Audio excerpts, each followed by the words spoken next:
This is news that's breaking so fresh at 6:09 Central Time on the 4th of November that it's literally the news stations haven't even figured out how to get off their tape coverage of what's happening for these elections and talk about what's happening. This morning we have news from the Dick Cheney family that former Vice President Dick Cheney died on Monday, November the 3rd at the age of 84. This is a statement put out there. The cause was complications from pneumonia and heart vascular disease. We know he's been dealing with heart disease for quite some time, literally having his first major heart attack before he was 50.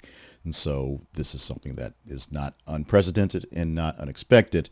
And some packages such as CNN went to it pretty quickly, other stations getting to it now.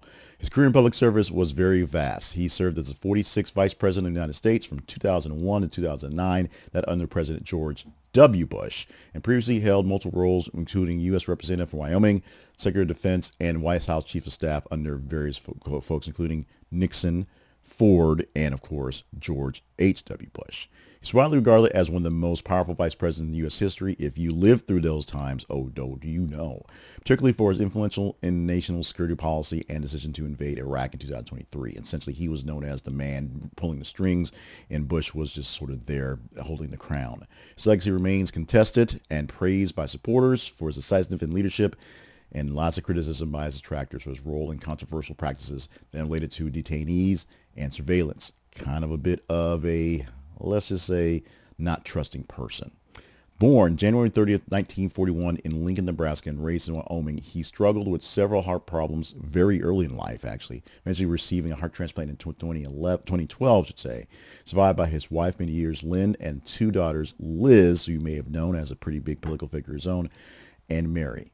We don't like to put ill will on the loss of anyone here, so we ask Godspeed and hopefully a great transition for Dick Cheney as a person who was a big factor in my life, oddly enough, going through as I was in the military during some of the things that he was running.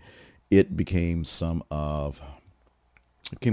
of a thing watching politics work, and of course growing into the politics world, from starting off with Clinton being the first president I voted for to Bush, the first president I basically worked for as a military officer, it being there to go through that one. Dick Cheney, controversial, that's a mild statement, and I don't have much to say about him other than for some reason many of the news stations, I look over my shoulder to the monitor I have here, hadn't quite figured out yet. They need to be talking about this one. Yes, today is a day of big elections across the nation. A lot of things going to happen. Yes, today is the tying day for the longest shutdown in modern government history.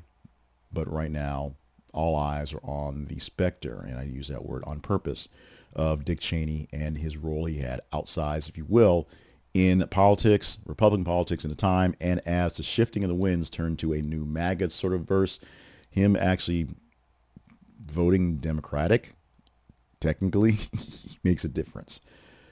Dick Cheney passed away on yesterday, the 3rd of November, at the age of 84.